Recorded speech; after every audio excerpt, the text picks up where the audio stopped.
আসসালামু আলাইকুম। Brother collection BD থেকে আপনাদের জন্য বই কীভাবে প্রস্তুত হয়, আজকে তার একটা ছোটোখাটো পর্ব হবে ইনশাআল্লাহ। আমার হাতে যে বইটা দেখতেছেন, এটা সাধারণ কোনো বই নয়। এটা ইসলামিক ফাউন্ডেশনের একটি ইতিহাসের গ্রন্থ। একটু পরে বলি যে কোন ইতিহাসের গ্রন্থ। আপনারা একটু কমেন্ট করুন তো যে বলতে পারেন কিনা আমার না বলা পর্যন্ত যে এটা ইতিহাসের কোন গ্রন্থটা হতে পারে।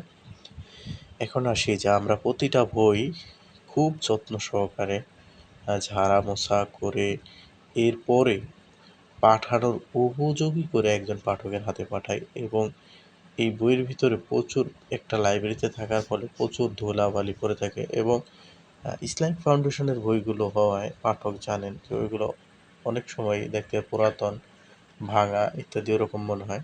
কিন্তু আমরা তো আর একটা পাঠকের হাতে বাজে বই পাঠাতে পারি না, তাই না? আমরা এই জন্য কী করি, প্রথমে ঝাড়া দিই, অনেক সময় লাগে ঝাড়া দিই। ঝাড়া মোছা করার পরে এটাকে মানে যতক্ষণ পর্যন্ত ধোলা না যায় ততক্ষণ পর্যন্ত আমরা ঝাড়তেই থাকি। তো এরপরে করি কি, যতক্ষণ না পারি তখন আবার কী করি, রুমাল থেকে পানি ভিজিয়ে ওটার উপরে মোছা দেই। এটা অন্য কেউ করে কিনা আমাদের জানা নাই।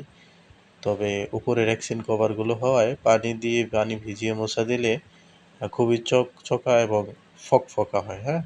চকচক ফকফক করে। তো এটা খুবই চমৎকার হয় এবং আমাদের কাছেও ভালো লাগে।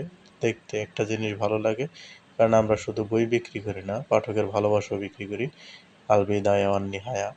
যারা কমেন্ট করছেন যে আল বিদায়া ওয়ান নিহায়া, তাদেরটা সঠিক হয়েছে।